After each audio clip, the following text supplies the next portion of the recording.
Përshëndetje profesor, mirë se keni ardhur në Solo Intervista. Ç'mund thoni diçka për karrierën tuaj, nga fillimi i punës deri sot? Unë kam jetuar disa vite në Greqi në 92-2004, kam qenë kryetari i forumit të drejtave të njerëzit të emigrantëve shqiptar në Greqinë e Veriut. Jam i diplomuar për histori në Universitetin Shtetëror të Tetovës, ku aty e njoha dhe bashkëshorten time dhe që nga 2004 jetoj në Tetovë, në Maqedoninë e Veriut. Jam marrë shansi më zhvend që në Greqi të merrem me studimet i pavarur gjithmonë të shqiptarëve të Greqisë, duke themi nga arvanitët, nga çamët, nga shqiptarët e Tiqeros, domethënë nga atje nga Shtanoli ku ata janë njohur dikur edhe si pakicë kombëtare shqiptare atje. Dhe kështu mbas kaq shumë vitesh botova edhe disa libra, kam 5 libra gjithsej për shqiptarët e Greqisë. Atëherë, kam një pyetje për asimilimin e shqiptarëve sot. Në ç'forma po bëhet ky asimilim? Kemi apo s'kemi një herë dhe nëse ka, në ç'forma kryhet? Për fatin e keq, shqiptarët e Shqipërisë, po ti ndajmë krahasim me shqiptarët e ish Jugosllavisë, ku përmendet Maqedonia, Kosova, Presheva, apo Malizi, Kroacia apo aty, shqiptarët e Shqipërisë janë shumë të dobët në karakter për të mbijetuar dhe për anë ekonomike kanë ndryshuar jo vetëm identitetin e tyre, kombësinë, si dhe fen. Pra kjo zakonisht është bërë pak me presion psikologjik, me dhunë ku i themi psikologjike në shtetin grek, në fillesat e para ku ne kemi vajtur atje dhe na vinin nga një emër grek. Ka pasur presione të ndryshme, jo jemi vori period, jo jemi kështu, domethënë, por rreth parë kjo varet mendimi im nga karakteri i dobët i edukatës në familje të shqiptarëve të Shqipërisë. Kjo falë asaj diktaturës komuniste që jetuan, por dhe në emigrantëve shqiptarë në Gjermani nga Shqipëria, gjithmonë dhe nga Italia, kur unë vive pushime në Durrës, apo dhe në vende tjera në Velipoj, apo Shëngjin, apo Saran, ku këta prindër më thojnë apo e them fshatar, kam vajtur në Itali, kam ja 15 vite, ju flasim fëmijëve italisht, tregojnë ata apo që janë njerëz për mua pa kulturë, pa edukat, pa horizont, themi që fëmijët pa folur për emrat që neve në Shqipëri mas vitit 90 të fëmijëve tanë u dhe me emra të shkëmtuar, domethënë që nga emra qyteteve braziliane apo meksikane, apo emra të ndryshëm që nuk ja dim as kuptimin. Kjo është asimilimi, them, të shqiptarëve të Shqipërisë mas vitit 90 që shkuan në emigracion, ku her pas here dëgjojmë më mirë të jemi grek, më mirë të jemi italian, më mirë të jemi gjerman. Për çfarë ndodh kjo? Thjesht për një leje qëndrimi apo për një pasaportë për shtetësi, për një ekonomi më të mirë. Kjo vjen dhe si rezultati i politikave të këqija apo politikanëve tanë që prej vitit 91 Shqipëria është udhëhequr në shumicën e raste nga politikanë, do ta quaja anti-shqiptar, ku kanë shitur interesat tona kombëtare dhe si rrjedhoj kemi dhe mohimin e identitetit tonë kombëtar. Po, i referojmë ligjit për referendumet. A është teori apo praktik kjo shitblerja e Shqipërisë? Nëpërmjet këtij ligji, si e shikoni ju? Unë do të thoj këtë rreth parë që të dy partitë e mëdha shqiptare, PD dhe PS kanë linjat e tyre të shitblerjeve të interesave kombëtare si me Greqinë dhe me Serbinë, pothuajse politikanët tanë janë të shitur 90%, dhe nga serbët dhe nga grekët. Grekët e bëjnë strontin të hapët për shitblerjen e politikanëve interesator, ndërsa serbët në hije. Sa për kjo e referendumit që në 2026 zoti Rama do të bëjë një referendum të tillë, nëse ti shikojmë disa pika të referendumit, një disa pika të errta ku për jugun e Shqipërisë që pretendime territoriale gjithmonë ka Greqia, juridikisht i ka pretendime, duke i ka çeta, e ka mbas ligjit lutës që ajo mban ndaj retorikës që përdorin në funksionarët e lartë shtetit, nga presidenti, kryeministri, kryetari i parlamentit, ministrat, që deputetët të cilët thonë që nuk e njohim jugun e Shqipërisë, po njohim Vorja e Epir. Për ne nuk ekziston jugu i Shqipërisë, po veriu i Epir që i takon Greqisë dhe banohet nga Grekë. Kjo është shumë negative, është një mashtrim, është një gënjeshtër e madhe, sepse unë vetë jam nga jugu, nga nëna nga Gjirokaska dhe hajde ti ulemi sa minoritar grek ka jugu dhe sa shqiptar. Ke referendumin, domethënë pjesëmarrja 30% dhe 25% të votave që kanë votuar nivet pak a shumë me këto pika, ku i bie me 10% të popullsisë së qarkut Gjirokasë, për shembull, mund shpallet aneksimi i jugut të jugut duke ja bashkangjitur Greqisë. Po ashtu dhe në qarku i Vlorës, që është frika që do kërkohet asacimi i komunave apo bashkive grek-folse. Narta. Një ndihmë madhe ka dhënë dhe zoti Edi Rama që kjo gjë të ndodhi. Një pikë që e ndal këtë është vetëm bashkia e Konisporit që nga viti 2014-2015 që është themeluar ndarjet e re territoriale. Ajo është i pyk aty ndaj popullsisë shqiptare që ndodhet shumicë aty, të tjerët Rama i ka arrestuar në një asociacion grek siç është bashkia e Sarandës, bashkia e Imarës që solli zotin Tavo me parashut nga Dropulli si një grek që solli aty ku Imariotë janë shqiptarë, shumica janë musliman, pranisht, Guçi e tjerë po ti hyjnë në asaj zone. Pra ky ligj që kërkon Parlamenti i Shqipërisë ta votojë, domethënë Kuvendi i Shqipërisë ta votojë për referendum më shumë negativ, po ta kemi parasysh që referendumi njihet me pjesëmarrje 30% dhe me 25% të votuesve. Pra i bie nëse marrin pjesë për shembull rreth 10.000 votues dhe nga këto 10.000 vetëm 25% kanë 2500 po. Me 3.000 vota njihet autonomia e Vorë e Pirit apo aneksimi i jugut të Shqipërisë. Profesor, po, tash edhe mund ndodhi, nuk është çudi. Po bë referendumi. Atëherë, si është bashkëtesa shqiptare në Maqedoninë e Veriut? Me vendasit, me maqedonasit. A respektohen shqiptarët? U jepen të drejtat atyre?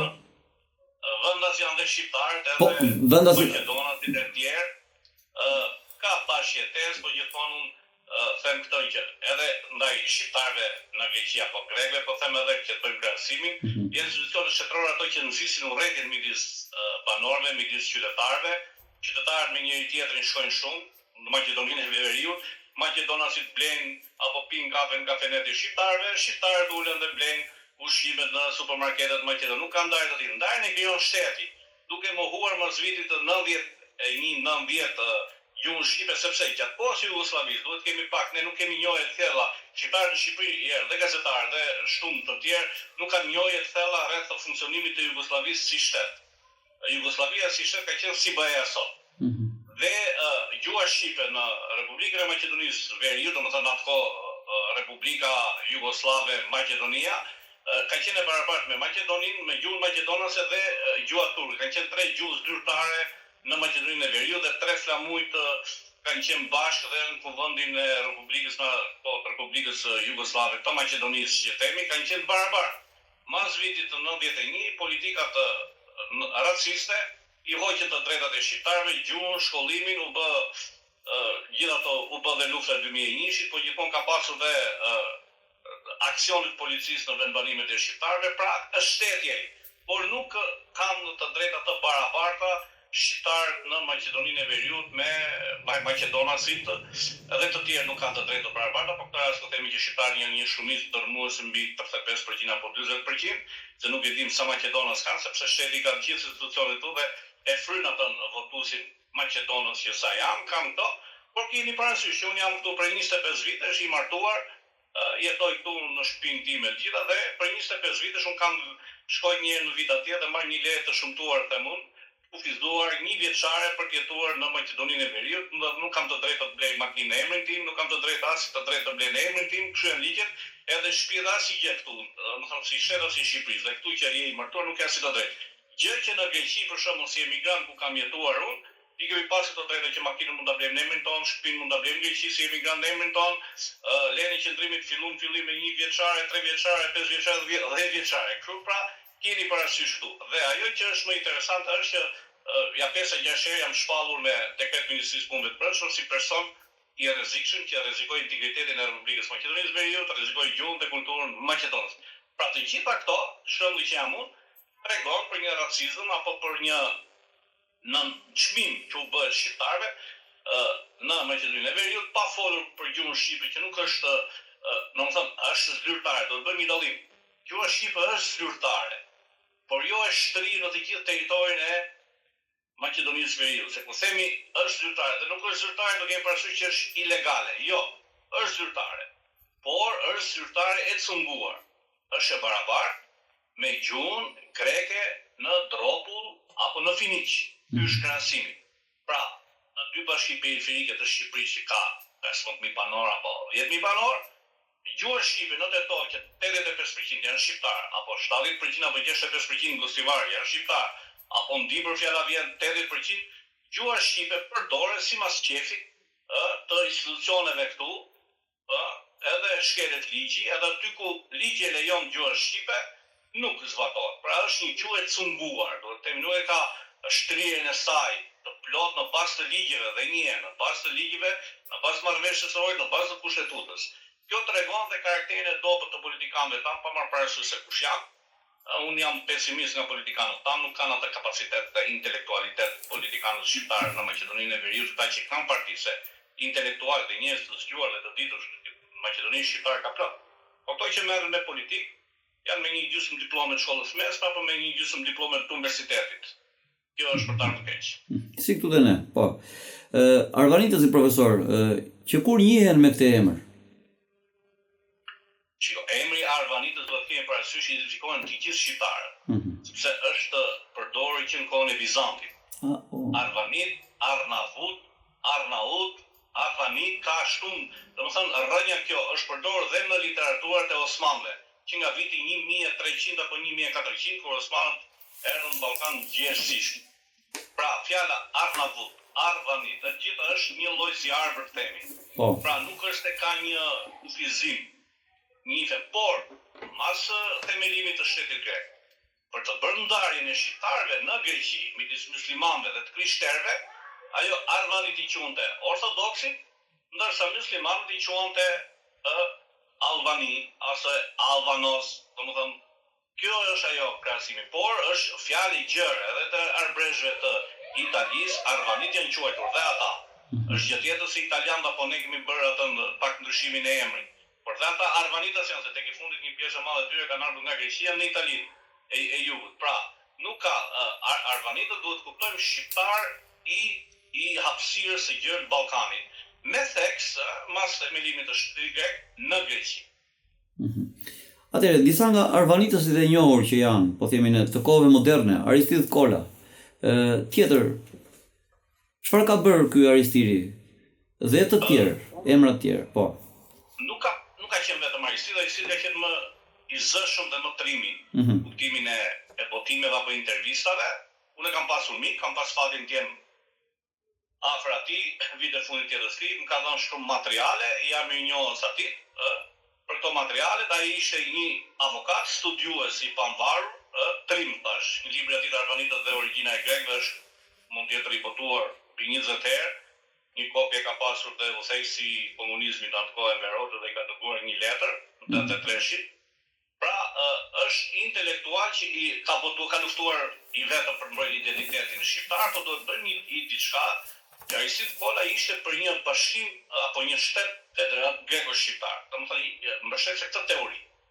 Pra, një mbretëri apo një federat greko-shqiptar dhe thoshte që grekët janë vëllezër me shqiptar dhe jo me slavët, për shembull, dhe kjo është një teori e njohur dhe nuk është themelues që mund të themi, po është një nga themeluesit e lidhjes së arvanitasve të Greqisë, kur kryetari i parë ka qenë Jorgo Maruga, një intelektual, një trim dhe ai që ka ardhur në Shqipëri në ato vitën 81-shit, por grekët e hoqin qafe, e vranë me fjalë.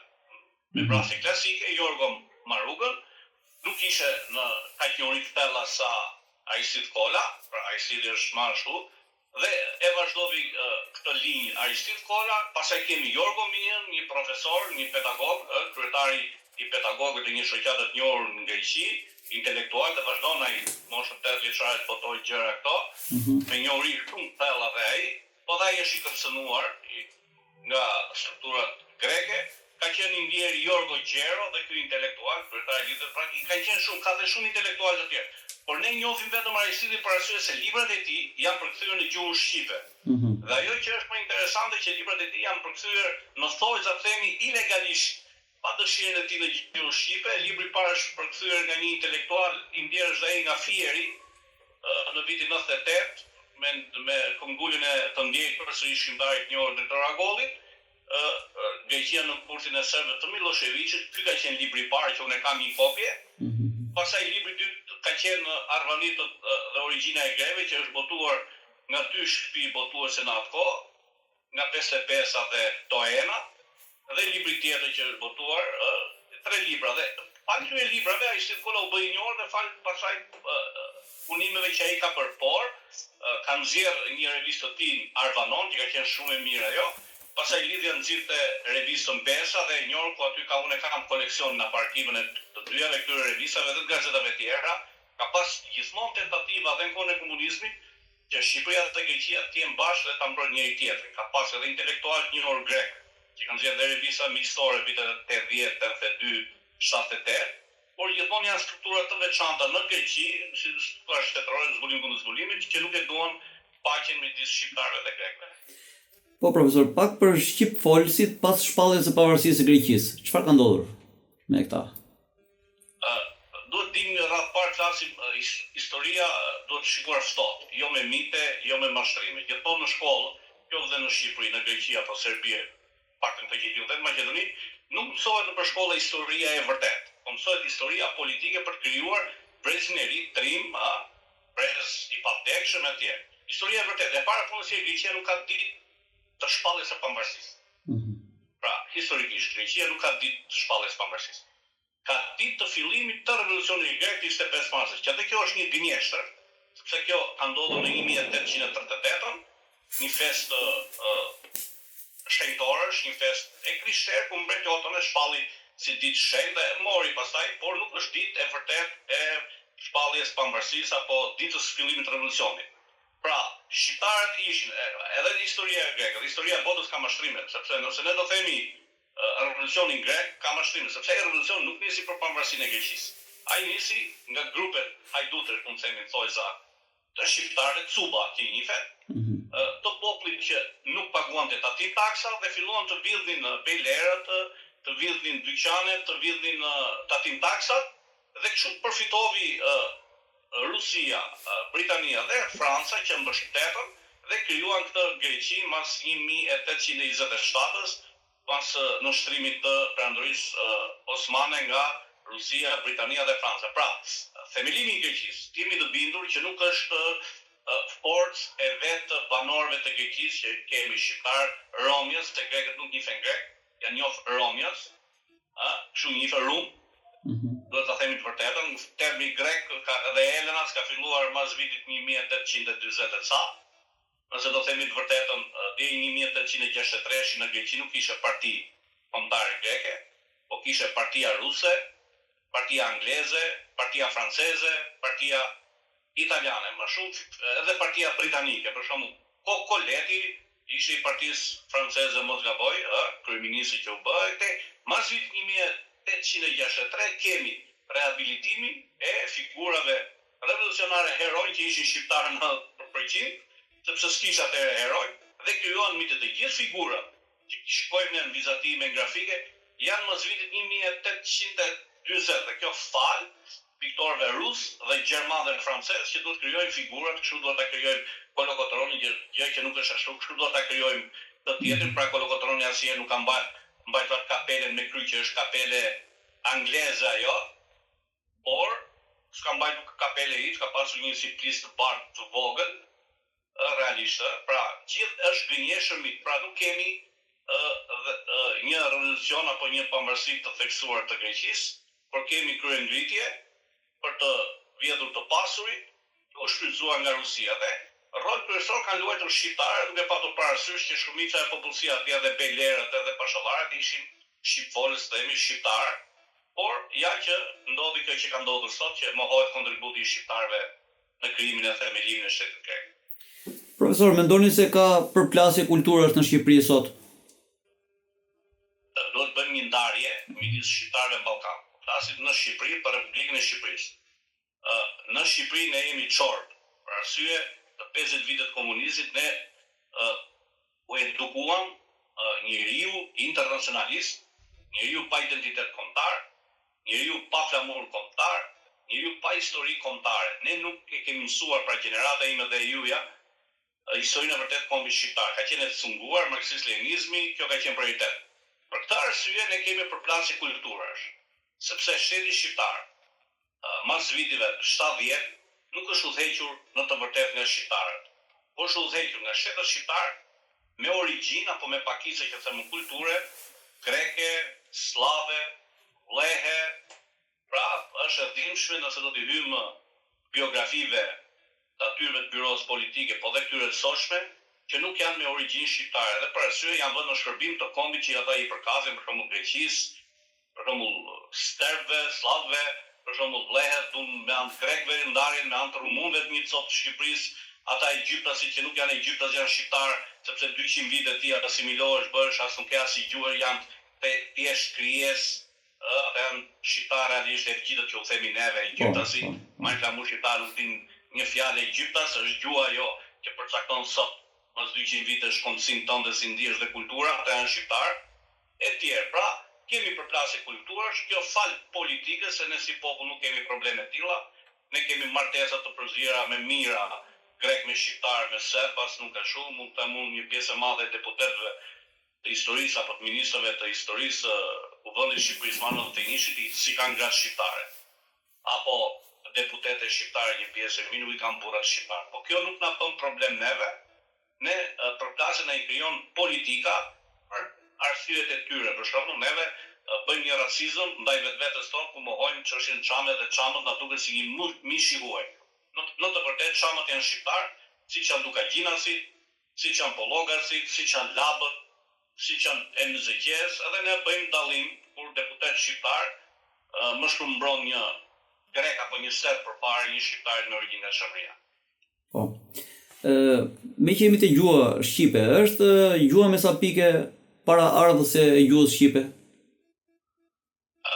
Mendimi im, unë jam historian, nuk jam gjuhëtar, po jam marrë fillim me gjuhën, me rrejën e gjuhës shqipe, me Pellacishën, vitet 94 me studius grek, edhe me studiusin Nikos Filos, unë kam sjellë para Shqipëria atë.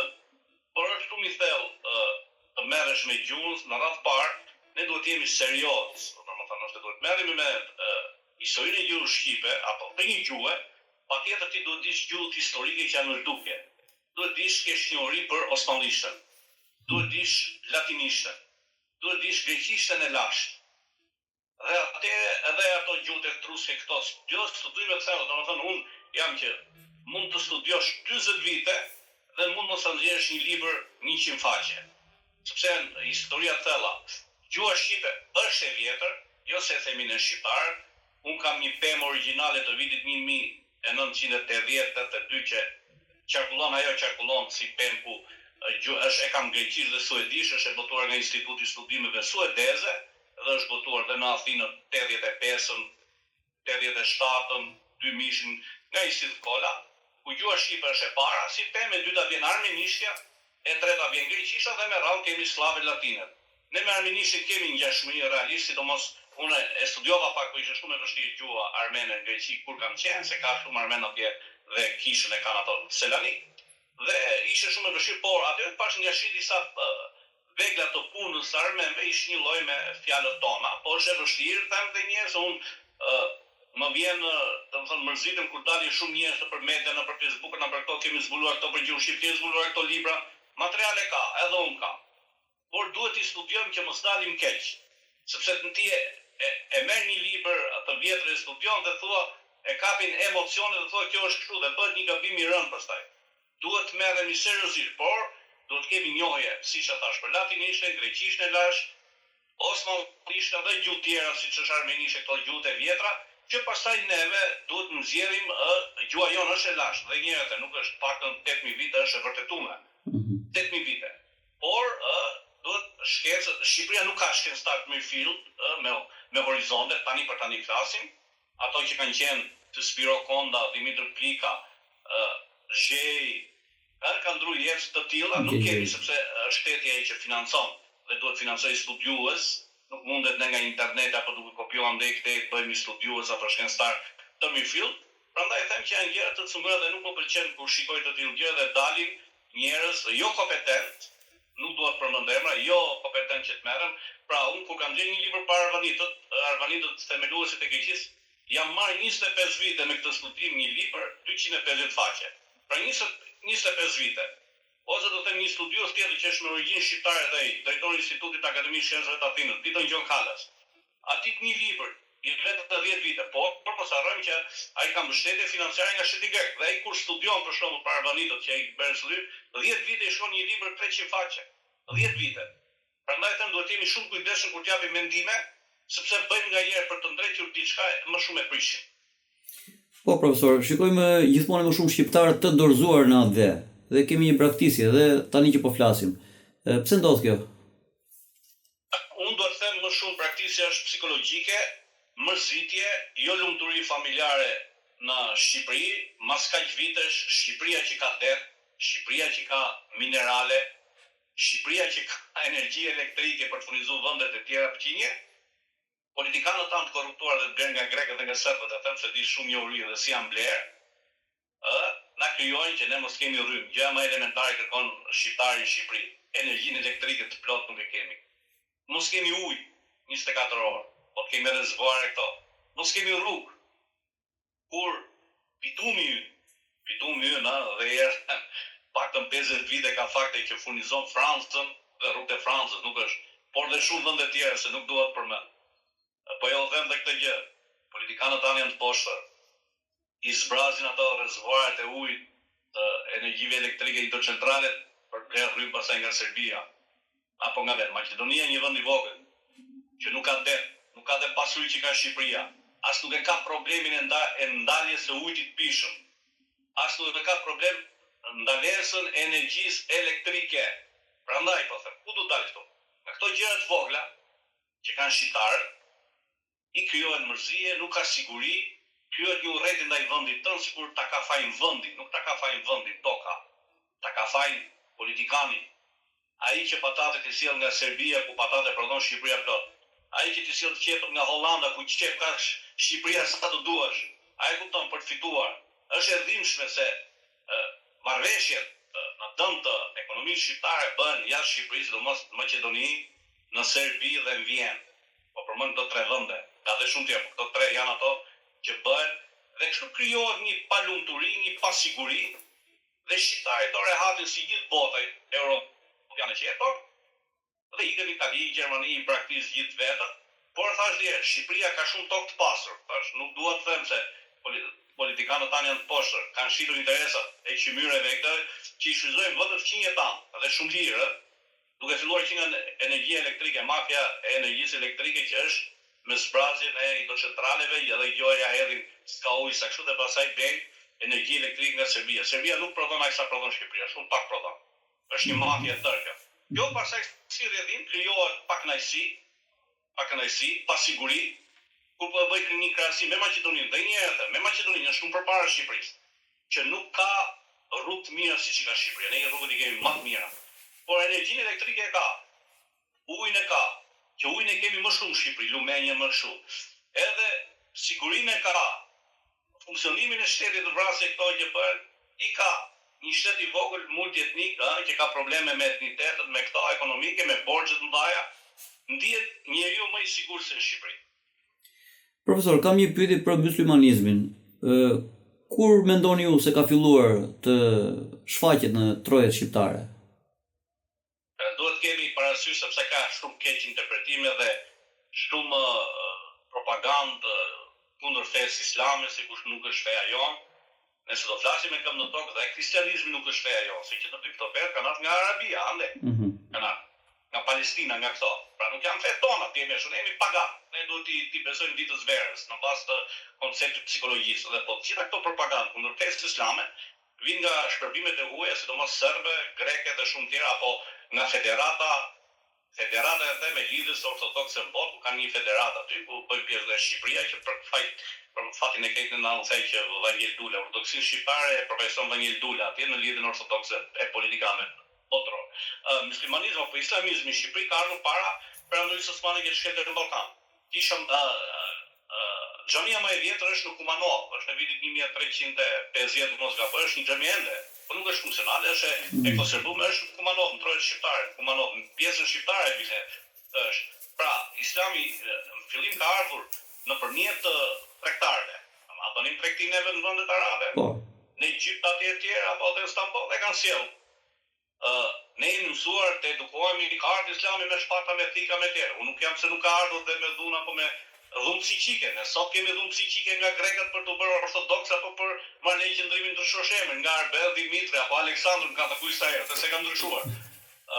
Jo në atë kohë, por po të shikojmë dhe kristianizmi apo katolikizmi është hapur me vrasje, me varje në ato vende, në vendet e Amerikës Latine apo shumë vende tjera.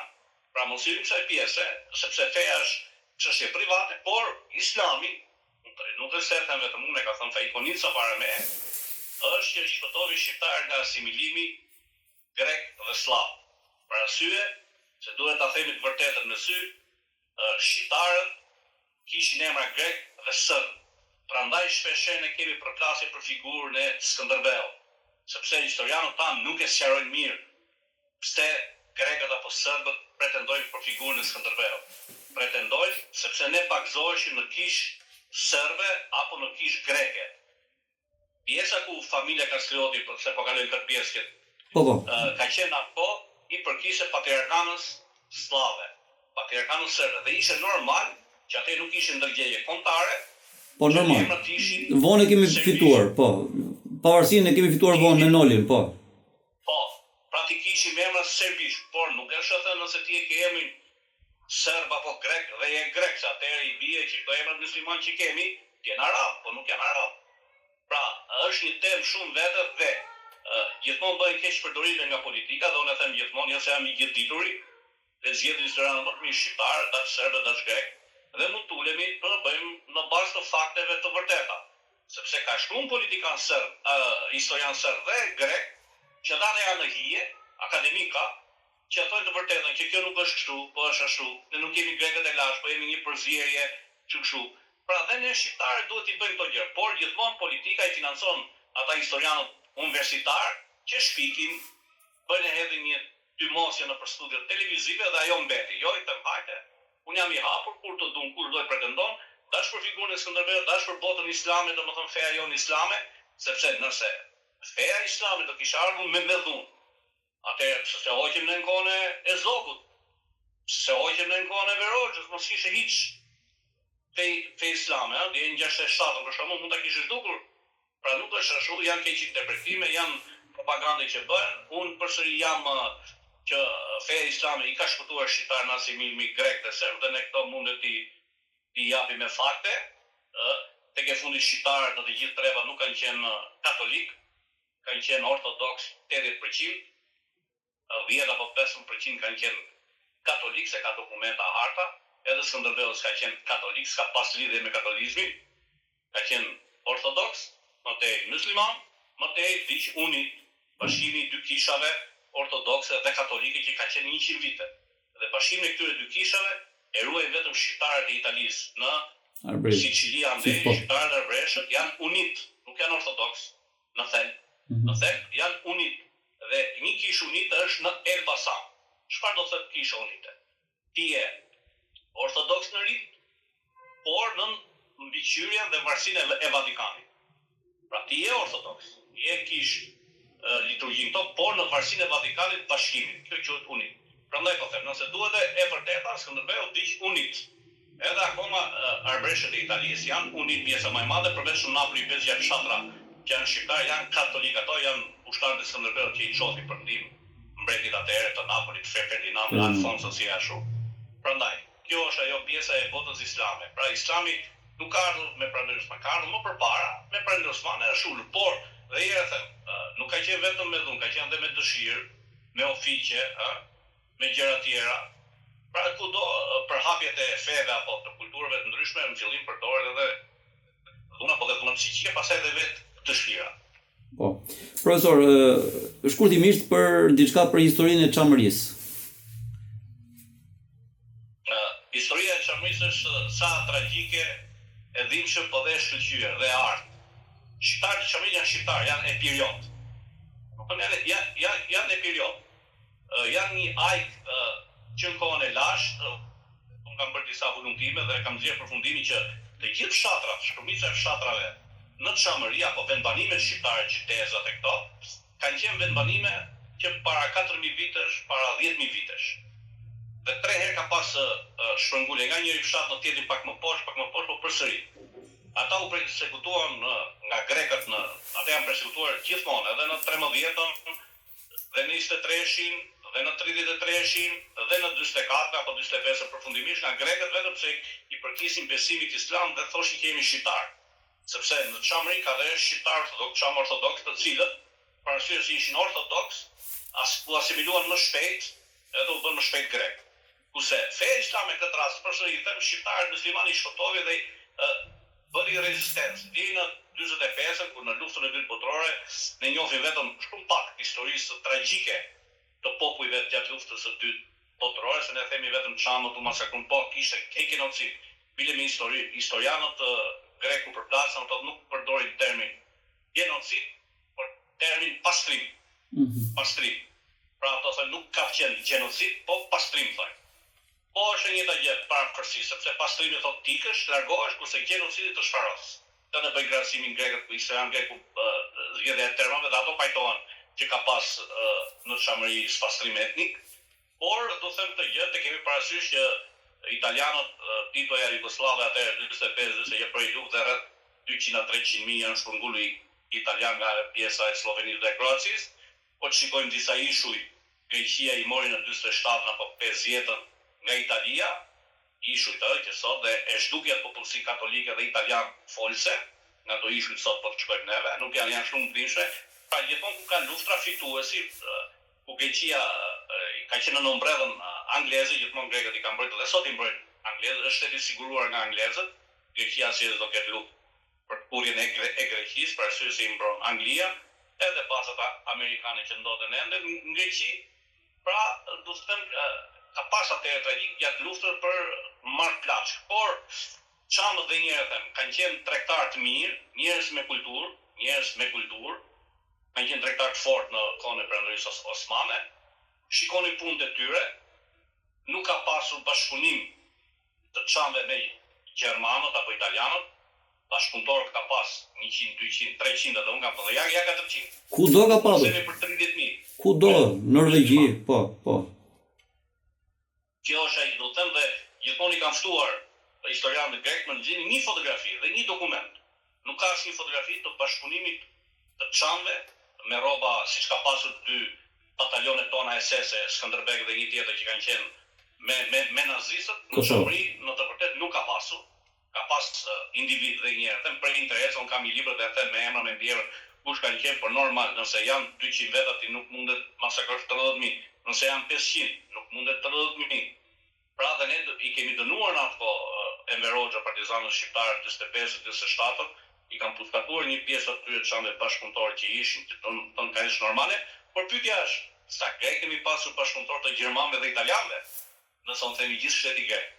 Dhe Greqia u thoi nga viti 45, deri sot u hiqet nga bashkëpunëtorët e nazistëve, qoftë Mitsotakisi, qoftë Karamalisi, qoftë Dora Bakojani, e shumë të tjerë janë trashëgimtarë të bashkëpunëtorëve gjerman me rroba gjermane që kanë masakruar grekët, kanë masakruar çifutët, i çuan paqeta 160.000 çifut në datën 25 mars të 44-s me rastin e shpalljes asaj që themin e fesë kombëtare greke, rreth 3.000 çifut nga Janina i çuan, i zhdukën andej me tren dhe rreth 50.000 të tjerë nga deri 60.000 nga Selaniku me tren dhe i zhdukën. Dhe nga komuniteti çifut në Greqi në vitet 44 apo 30 që mund të jetë 35-40 ka pasur rreth 160.000 apo 170.000, ka vetëm 2.000 dhe varezat hebreje që kanë qenë në Selanik rreth 500.000 vare, grekët e prishin në 33-38 dhe me gurët e vareve mermer të atyre vareve hebreje, ndërtuan Universitetin e Selanikut dhe Aristotelën në Selanik,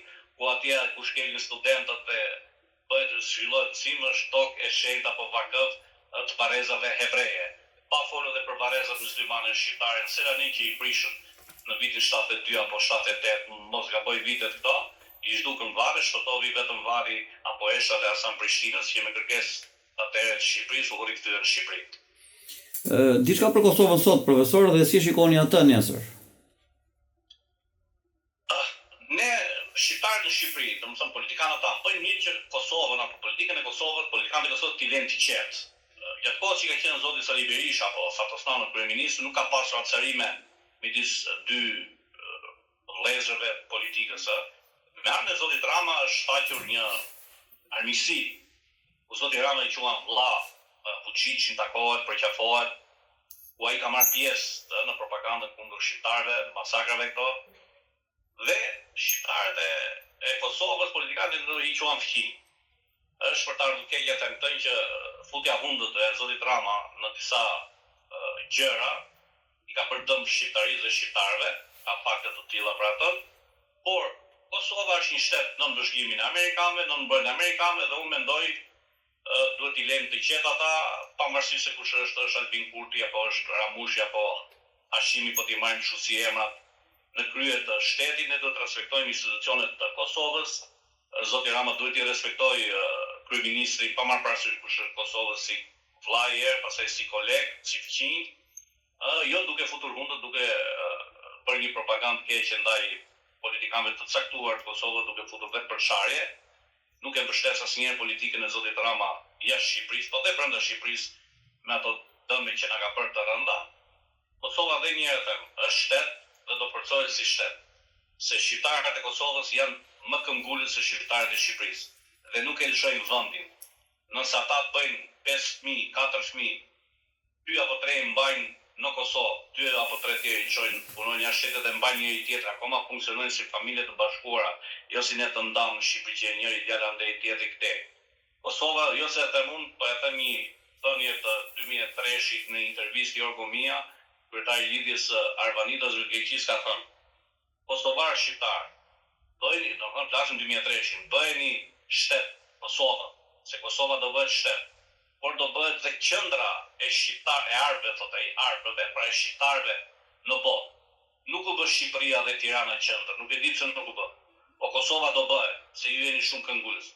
Dhe mos harroni, hidhni sytë edhe nga ne, Arvanitas, se jemi vëllezër. Të ne thotë Shqipër, është intervistë e njohur, unë videon e kam shpërndar shpeshherë, edhe në televizorin të Kosovës në 2003-shin, edhe të këtë që themi, pra le t'i lejmë të qetë shqiptarët në Kosovë, politikanët, le mos bëjmë ne ata i din hallet e tyre, ata i din këzjetin, ashtu sikur që shqiptarët e Kosovës politikan asnjëherë nuk ka futur hundën në punë të brendshme të Shqipërisë. Edhe pse kishte një tentativë historikisht, po ta themi para disa vitesh të zotit Albin Kurti për një vetvendosje në Shqipëri, jemi dëshmitar, ku ata nuk morën më shumë se 2-3.000 vota apo 4.000 vota, mos nga po gjithë Shqipërinë dhe duhet dështim.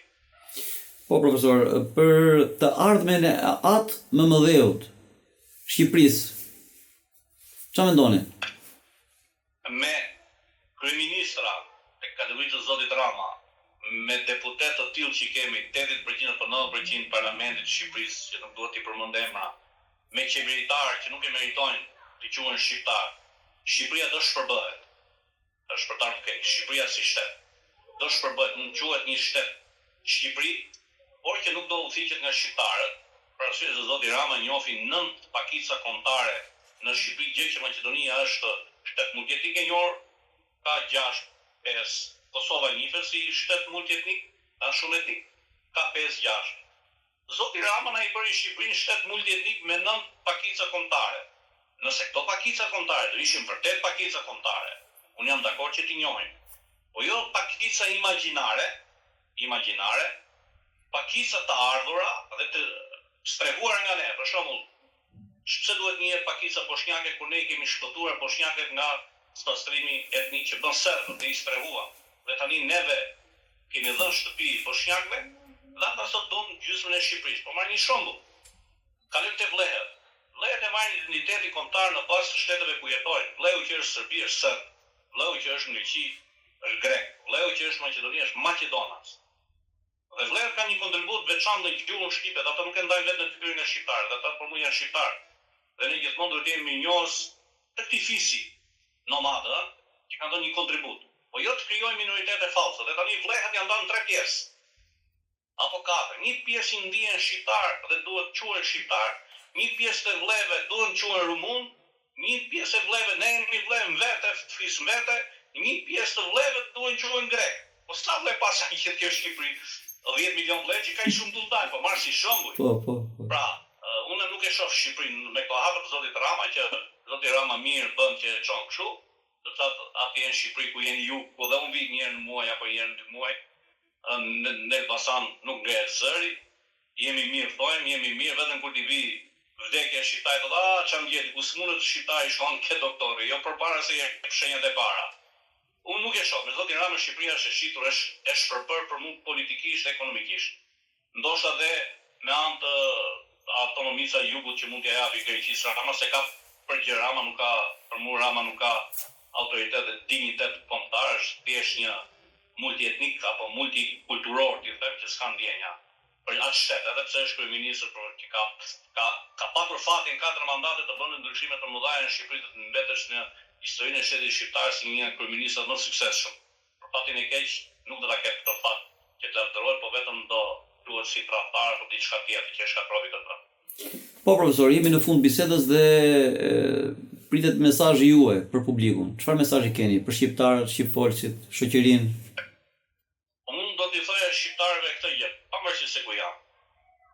3 gjëra janë simbole që i kanë edhe serbët dhe grekët dhe shumë vende tjera. Dashurinë për familjen, dashurinë për kombin, dashurinë për atë dheu. Se mas derës se ti hap fillon atë dheu i aty në Shqipëri, apo kudo shqiptarët.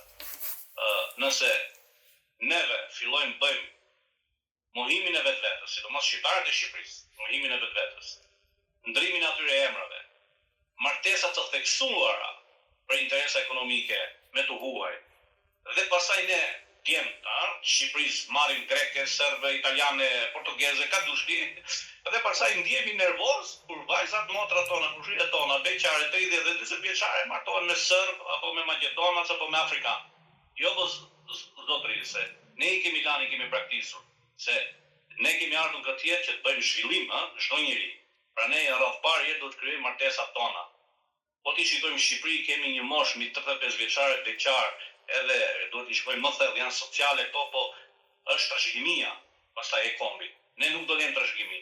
Gjithmonë Shqipëria do ketë trashëgimi me popullsi nga shqiptarët e Maqedonisë dhe shqiptarët e Kosovës, për fatin e mirë që këta bëjnë martesa midis tyre shumë pak martesa të përzira të shqiptarët e Kosovës dhe të Maqedonisë dhe vdesin për një shtetësi të Shqipërisë apo për një shtëpi në Shqipëri apo ndet apo digjo. Pra, fati i Shqipërisë gjithmonë do ta ketë që shqiptarët e ish Jugosllavisë, po i përmend gjithë do e furnizojnë dhe do e forcojnë shtetin shqiptar. Ndërsa shqiptarët në Shqipëri për fatin e keq, ata vjen ato vajzat urren njëri tjetrin, martohen me të huaja, knaqen me të huaja, ndodhet këta. Nuk është ashtu. Sepse ti nuk i le trashëgimi gjyshit tonë dhe gjyshes tonë, atyre varreve që kemi atje. Se ne shqiptarët besojmë shumë edhe në jetën e tjetër, prandaj kemi edhe fjalën ndroj jetë, nuk themi piq. Po ndroj jetë, ashtu e përdorin ata që e njohin mirë racën shqiptare.